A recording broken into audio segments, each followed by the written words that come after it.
When Jimin's mother begs Jungkook not to marry, the room falls into stunned silence, until Jimin breaks it with a shocking answer no one saw coming. "Please don't marry her, Jungkook. I'm begging you, not for me but for him." Her voice cracked like a porcelain plate hitting concrete. The podcast studio went silent, cameras still rolling, mics still hot, but the air froze. Jimin's mother was standing now, her palms trembling against the wooden edge of the round table. Across from her sat Jungkook, pale, stunned, lips parted but voiceless. He hadn't expected this. No one had. The host, a seasoned entertainer used to scandal and awkward pauses, instinctively reached for his mute button, then hesitated. He knew this moment was bigger than any he had ever witnessed. Raw, breaking, live. Jimin's fingers tightened around the water bottle in his lap, the plastic groaning under pressure. His face remained unreadable, eyes cast downward, lashes unmoving, but the stillness was too calculated, too restrained. Outside the glass, fans had gathered hours before the tapping, screaming for autographs, for photos, for answers. None of them were ready for what was unfolding behind the tinted windows. Jungkook exhaled for the first time in nearly a minute. "Mrs. Park," he whispered, voice low like he was afraid to shatter what little control remained in the room. "I never meant to." "I know," she cut him off.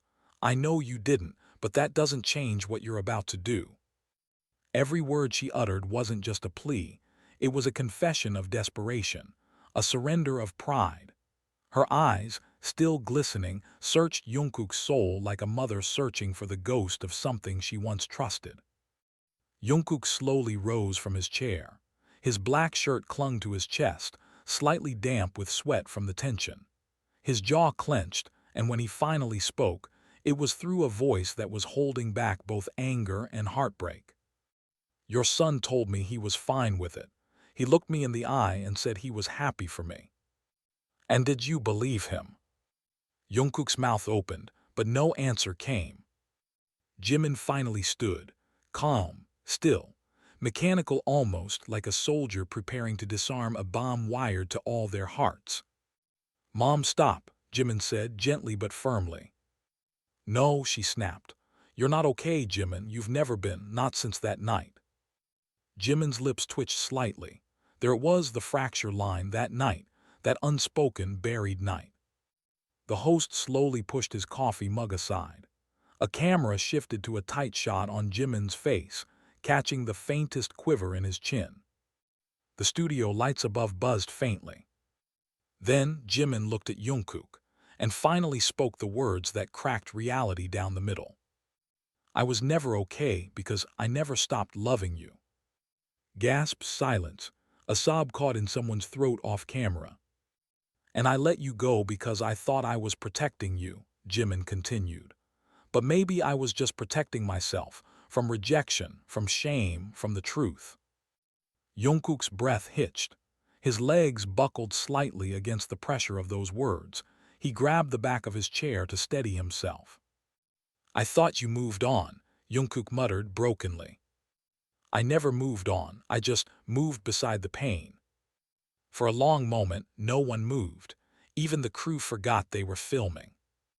Jimin's mom sat down again, hands clasped in prayer or regret. It was hard to tell. The producer signaled to cut, but the director raised a hand. "Don't. Let it roll." Jungkook took a step forward. The air between him and Jimin now buzzed with something electric, fragile, ancient. "Do you want me to stop the wedding?" Jungkook asked. Jimin didn't answer right away. His eyes closed. A single tear carved a path down his cheek. "I want you to stop lying to yourself." Jungkook swallowed hard, then slowly nodded. Outside, a fan collapsed in shock. Inside, two hearts, long torn apart by timing, duty, fear, started to beat again in the same rhythm. The wedding announcement that had shattered the internet that morning now felt like an echo from a parallel life. Because in this moment, truth had spoken.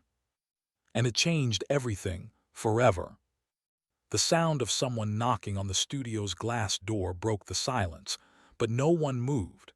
Not even the staff. Not even the bodyguard standing by the entrance who normally would have opened it immediately.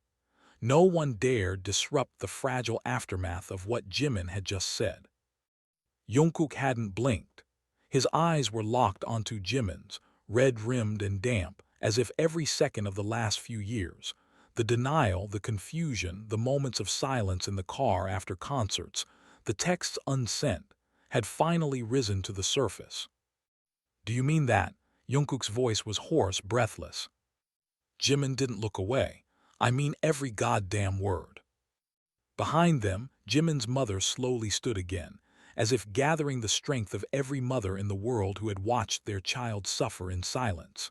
She wasn't crying anymore. Her hands were folded in front of her, her expression stern but almost apologetic. "I didn't come here to embarrass anyone," she said. "I came here because I watched my son turn into someone I barely recognize, and it broke me." Jungkook blinked slowly, his jaw tight. "You think I don't feel broken too? Then why are you marrying someone else?" Jimin snapped suddenly, his voice cutting through the room like a blade. Jungkook recoiled. He hadn't expected that tone, not from Jimin, not like this. He was used to Jimin being composed, careful, not furious, not trembling with pain and fire in equal measure. "Because I thought it was the right thing to do," Jungkook shouted back. "I thought you didn't want me. You left me, remember?" "I didn't leave you," Jimin hissed. "I let you go, there's a difference." The host had long stepped away from the table, watching this unfold like everyone else, unable to interfere, afraid that even a breath might snap the thread of truth stretching between these two men. Jungkook's voice broke next. "You let me go and never fought for me. You acted like what we had was some phase, something we had to survive to move on with our careers. You looked me in the eye and told me I should date other people.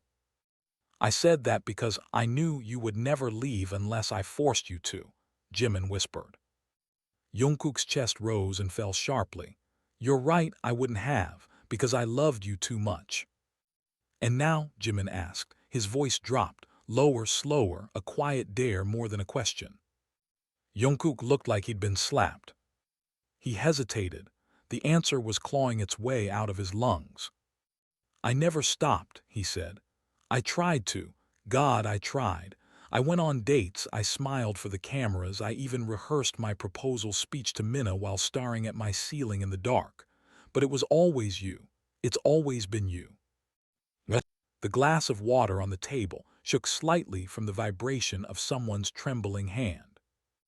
Jimin sat down again, like his knees gave out. "I hate you," he said, eyes wild. "I hate you for making me feel this much again." "I hate you too," Jungkook replied, "because you're the only one who knows how much I can break." Silence, then a laugh bitter, broken from Jimin's mother. "Is this what love looks like now?" she muttered. Jimin's eyes shot to her. "This isn't just love, this is survival." That word hung in the air, heavy, damning true. From the side of the set, a woman stepped forward, Minna. Yes, the fiancé. The one Jungkook had publicly proposed to only 2 weeks ago, on stage, in front of a stadium full of screaming fans. Her heels echoed on the wooden floor as she walked toward them, camera crews too stunned to stop her. She was dressed in white, ironic, and her face was unreadable, calm, composed, terrifying. "I came to bring your phone, Jungkook," she said, setting it down on the table like a weapon. Jungkook opened his mouth, but Minna raised a hand. "No need to explain, I heard everything." Her voice wasn't angry, it was something worse, numb. She turned to Jimin. "Do you love him?" Jimin stood again, chin raised. "Yes." "Then take him." Jungkook froze. "Minna." She smiled, but it was not the smile of a woman defeated. It was the smile of someone who had seen the truth long before the rest. "You were never mine," she said. "You never even looked at me the way you're looking at him right now." Silence. "You should have told me sooner," she added quietly. "But I guess, some wars you have to lose to stop the bleeding." Minna walked out without another word. No tears, no drama, just grace. And Jungkook, his legs buckled. He sat down, then looked at Jimin like a man who had just realized he was breathing again after years underwater. The host returned, clearing his throat. Well, I think we'll need to, edit this episode heavily. No, Jimin said, let it air. What? Let it air. His voice was steel now. Jungkook nodded beside him. We're done hiding. Jimin reached for Jungkook's hand, fingers shaky but determined. And the world, watching live, unfiltered, unscripted, didn't just gasp. It changed. The next morning, the internet was already ablaze. Clips of Jimin's tearful confession had gone viral within hours. Fan accounts posted slowed-down edits of Jungkook whispering, "I never stopped," over melancholic piano instrumentals. Headlines exploded across entertainment sites. The hashtags Jungkook Truth, Mina Walked Out, and Please Let It Air were trending worldwide. Even HYBE's legal team was caught off guard. No one had signed off on that episode being filmed, let alone streamed live. But it was too late. The truth was out. Inside the company boardroom, everything was chaos. "I want that footage pulled down from every platform within the hour," one executive barked into a phone. Another slammed a laptop shut. This wasn't in the agreement. This was supposed to be a clean rollout for Jungkook's engagement PR. What the hell happened? Bang Si-hyuk sat at the end of the long table, arms folded, face unreadable. Everyone else was shouting, flailing, panicking, but he just sat there, watching the screen paused on Jimin's face mid-confession. His eyes weren't on the scandal. They were locked on something else, something deeper, maybe guilt, maybe regret. A junior manager finally whispered, "Should we contact Jimin's family?" "Don't," Bang Si-hyuk said sharply, silencing the room. "Leave his mother out of this." In a completely different part of Seoul, the damage had already landed. Jimin's father was packing their kitchen like a ticking bomb. "You humiliated our family on international television," he snarled. "You stood there and told the world you were still in love with a man who is supposed to be engaged." Jimin sat at the dining table motionless, arms crossed tightly over his chest. His mother tried to intervene, stepping between them. "He spoke his truth," she said. "This is not truth. This is selfish, reckless insanity," his father roared. Jimin stood slowly, never once looking away from his father's eyes. "You don't have to understand me," he said, voice calm. "You just need to stop punishing me for surviving." That shut the man up. Even his rage couldn't find words for that. Meanwhile, Jungkook was holed up in a hotel suite, phone off, blinds closed, panic rising in his chest like a storm he couldn't run from. The room was too quiet. The silence scratched at his brain. He kept replaying Mina's face, the exact moment she walked away. He hadn't spoken to her since. A knock rattled the door. He didn't answer. Another knock, harder. "Open up, I know you're in there." It was Taehyung. Groaning, Jungkook dragged himself to the door and opened it. Taehyung strode in without waiting. "Are you trying to die in here?" he asked, yanking open the blinds. Jungkook squinted, annoyed. "I just wanted space." Taehyung threw him a look. "You've had space for 3 years. Look where that got you." Jungkook sat back down on the edge of the bed, head in his hands. "I don't know what to do," he whispered. "You do," Taehyung replied. "You just don't want to pay the price for it." That hit deep. Jungkook stared at the floor. Mina didn't cry. Taehyung raised a brow. "Is that what's bothering you?" "She deserved tears, at least. I owed her that much." "You owe her honesty, and you finally gave it. Maybe not the way you should have, but it's done." Silence settled over them. Then Taehyung sighed. "Look, I'm not going to pretend I always understood you and Jimin. You two were something else. One minute you're fighting like you hate each other, the next minute you're clinging like you can't breathe apart." Jungkook smirked weakly. "We were complicated." "No," Taehyung said, "you were scared." Jungkook looked up. You loved him so much, you thought it would ruin everything. A long pause. And maybe it will, Taehyung added, but at least it'll be real. Back at the studio, producers were dealing with a storm of requests, both threats and praise. Some viewers were furious, calling the episode irresponsible. Others claimed it was the most honest thing they'd ever seen in K-pop, but none of that mattered now, because the next interview was already scheduled. Jimin and Jungkook together. Live. When they arrived, the atmosphere was suffocating. Fans outside the building screamed, held signs, sobbed openly. Security had to block reporters from swarming the car. The moment Jungkook stepped out, wearing all black hand tight around Jimin's wrist, camera shutters went off like fireworks. They sat side by side on the same stage where it all began. The host cleared his throat nervously. Welcome back. I guess we've all been waiting for this moment." Jimin nodded once. Jungkook remained silent.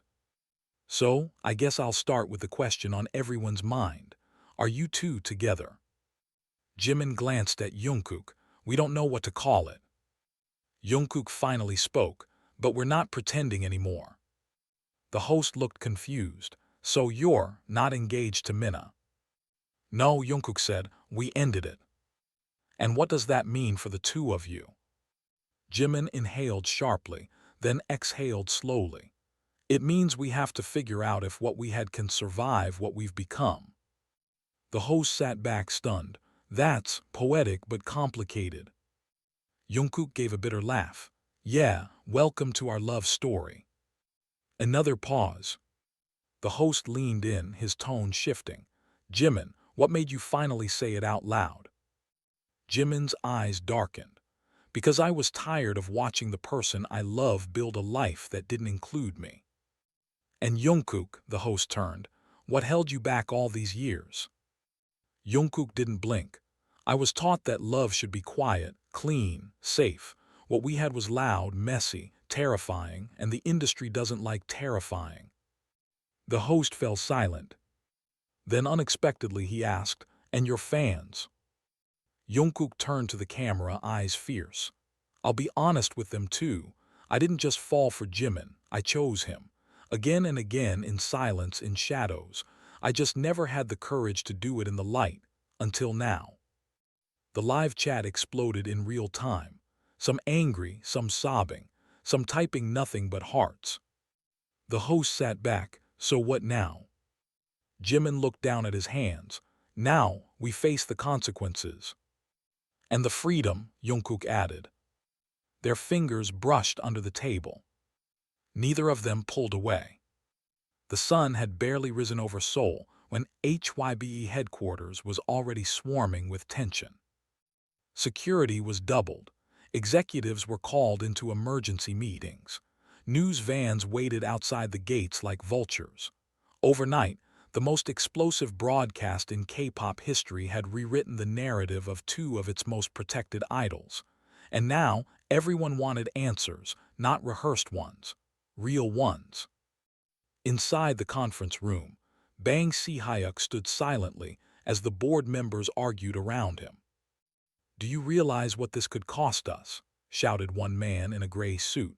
"Brand deals are already pulling out. Sponsors are demanding statements. Some are threatening lawsuits for breach of image contracts. Not to mention, we've got trainee parents calling to pull their kids out of the system. They're scared. They think we've been promoting a scandal as love." "It's not just a scandal," a woman near the end of the table snapped. "This is war, between image, truth, and corporate control. We lost control the second the cameras stayed live." Everyone turned to Bang Si-hyuk, waiting for him to speak. He didn't. He simply placed his phone on the table, pressed play, and let the room fall silent as Jimin's voice echoed from the speaker. "I never moved on, I just moved beside the pain." The room was breathless. When the clip ended, he finally spoke. "This is the future," he said. "It's messy, but it's human, and whether we like it or not, the fans didn't walk away, they doubled." Someone scoffed. So we're rewarding them for disobeying everything we built, for shattering the illusion. Bang Si-hyuk's eyes narrowed. The illusion is already dead. What they gave the world last night wasn't an accident. It was freedom, and we can either fight it or evolve with it. Meanwhile, Jungkook stood on the balcony of his apartment, phone clutched in hand, rereading the same message from Jimin over and over again. I told my father everything. I don't know what's going to happen next. Jungkook's chest felt heavy. He'd spent most of the night packing, sleepless, haunted by the image of Jimin's trembling hands on live television. The honesty, the vulnerability, the fire. Now there was no turning back. The door buzzed. He opened it without checking, and there stood Park Jimin, eyes swollen from crying, shoulders tense, but gaze steady. They stared at each other in silence. I told him, Jimin said again, stepping inside without waiting. He said I was an embarrassment. He told me I ruined our family name, that I spat on the legacy he built. Jungkook gently closed the door behind him. He told me I had to choose, Jimin whispered. Between what? Jungkook asked, barely breathing. Between him and you. Jungkook's heart stopped. And he asked. Jimin looked up. I told him I already chose, a long time ago. I just didn't have the guts to say it until now. Jungkook's chest caved in with a breath he didn't know he'd been holding. What did he say? Jimin laughed bitterly. He told me to get out, said if I walked out that door, I was no longer his son. Jungkook stepped forward. You came anyway. Jimin nodded. I came anyway. They stood inches apart now, the silence louder than the world outside screaming their names. Jungkook raised a hand and gently cupped Jimin's cheek. I'm sorry it took me this long. I'm not, Jimin whispered, because if it hadn't taken this long, maybe we wouldn't know what it's really worth now. Their foreheads touched, eyes closed, breathing synced. Then Jimin pulled back. You have to face her, he said. Who? Minna. Jungkook's stomach twisted. I know, he admitted. Jimin stepped away, giving him space. I'm not asking for your apology to her. I'm just saying, don't let her carry this blame. She didn't lose you, she never had you. An hour later, Jungkook stood in front of Minna's apartment. His hands were clammy, his throat dry. She answered the door after a long pause, still in pajamas, hair tied up, face clean of makeup. You look like hell, she said. He gave a sad smile. I feel worse. She gestured for him to enter. I figured you'd come. They sat on opposite ends of the couch, a gulf between them. I never wanted to hurt you, Jungkook began. Minna chuckled, but it was bitter. That's the thing about betrayal, Jungkook. It doesn't come from your enemies. He lowered his head. I just want to say thank you, he whispered. That surprised her. For what? For being kind, even when I didn't deserve it. Minna swallowed, her voice softening. Do you love him? With everything I have, he said. She looked away. Then go fight for it, and this time don't let the world talk you out of it.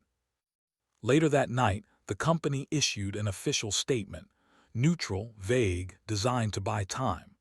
It said the artists' personal matters were their own, and that the company remained supportive of their well-being. But fans didn't care. They wanted more. And they got it, because 2 hours after the statement went live, Jimin posted a picture, just one.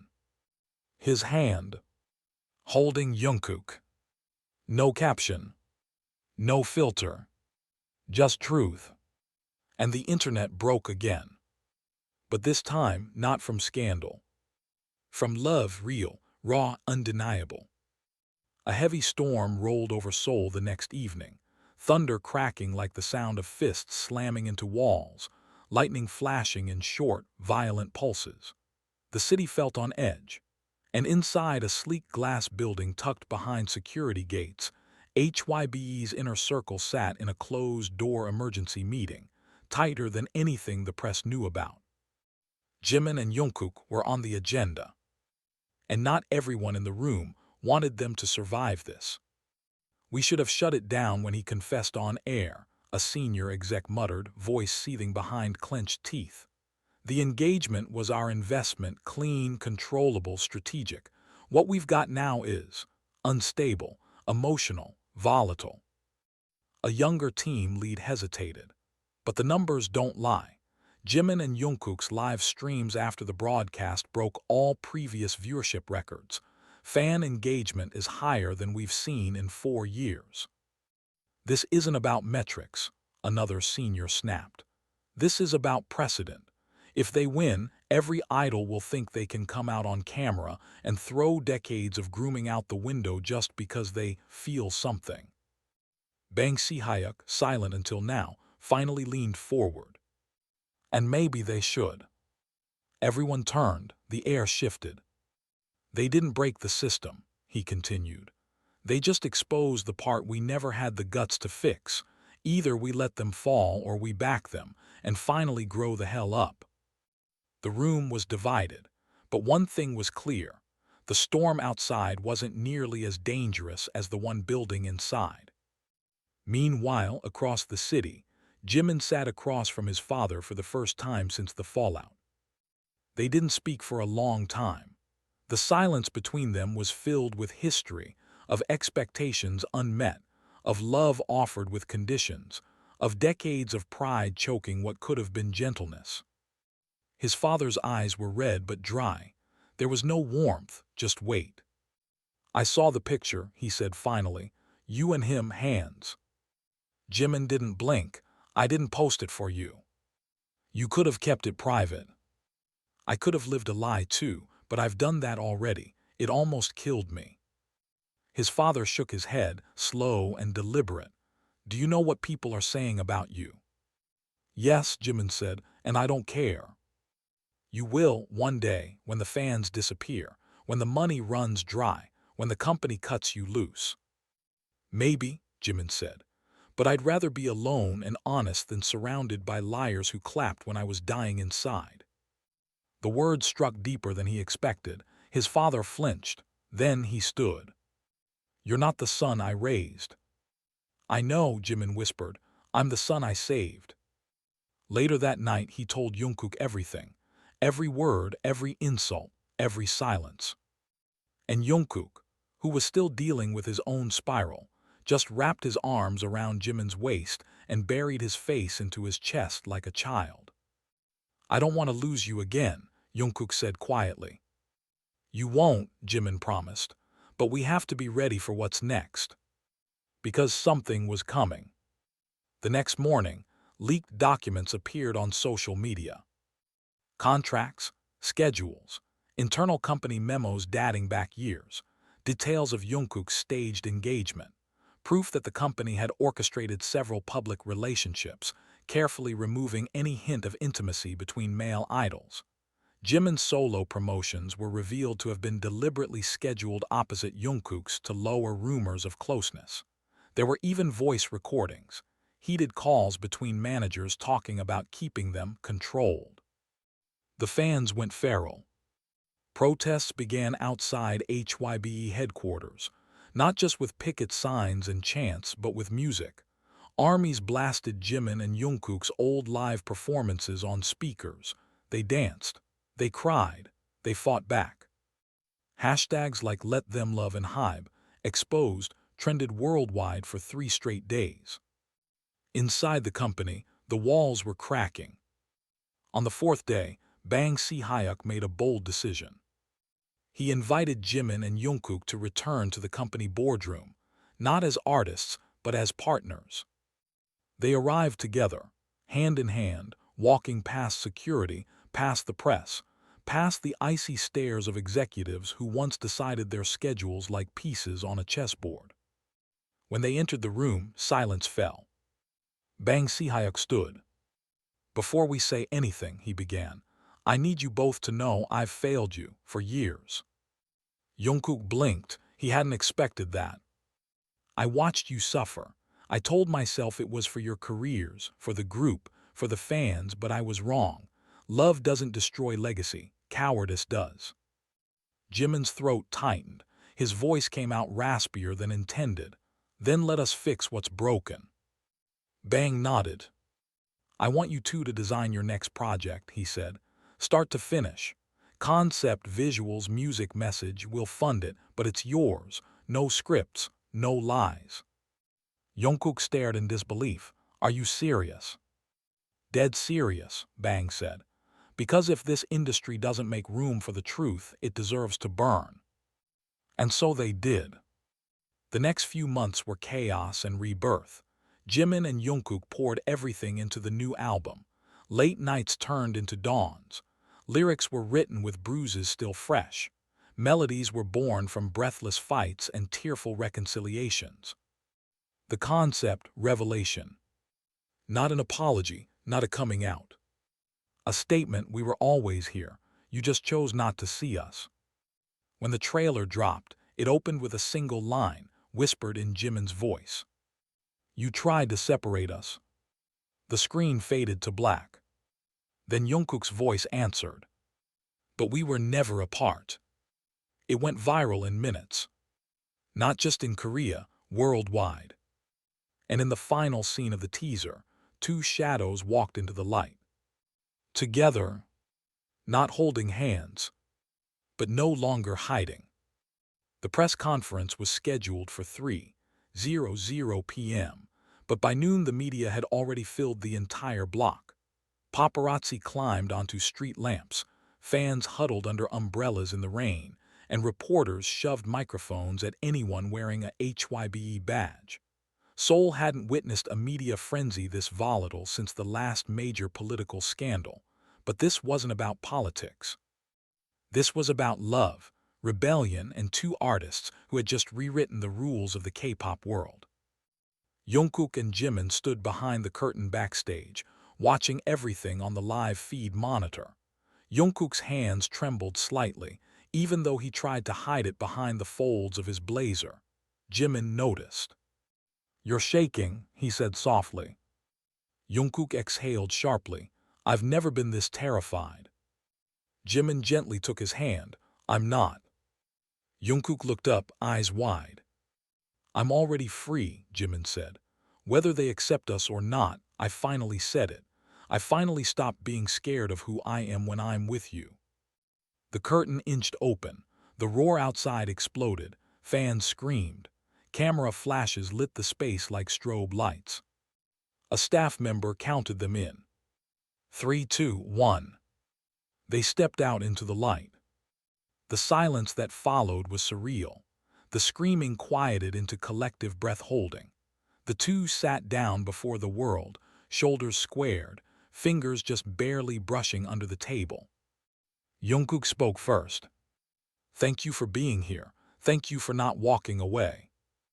Jimin added, we didn't call this press conference to apologize, because we're not sorry. Murmurs swept through the crowd. A few reporters lowered their pens, stunned. Jungkook continued, we've spent years being told who to be, what to say, how to stand next to each other, how long to hold eye contact before it became suspicious. We followed the rules. We did our jobs, but in the end it wasn't enough, because you can't silence love, you can only delay it. The moderator tried to steer the room back into protocol. We'll open the floor for questions now. But a reporter stood up without waiting. Do you realize what this means for your international sponsorships, your contracts? Some fans are calling you brave, others are calling it betrayal. Jimin met her gaze calmly. It's both, it always is, but betrayal would have been pretending another year. A second reporter jumped in. Jungkook, what do you have to say to Minna? She's refused interviews since the day she walked out. Jungkook cleared his throat, his voice tight. Minna is an incredible woman, and I failed her, not because I didn't love her enough, but because I never stopped loving someone else. I hope she finds someone who can give her everything I couldn't. Another hand shot up. Jimin, your father is a well-known public figure. His silence has been deafening. Has he responded to your decision? Jimin's jaw tightened. He told me to never come home again, and I told him home isn't a place, it's a person. and mine was standing next to me the whole time. Jungkook looked at him then, really looked, like the words had finally landed. A final question came from the back of the room. Do you think the industry will forgive you? Jungkook leaned forward. It doesn't have to.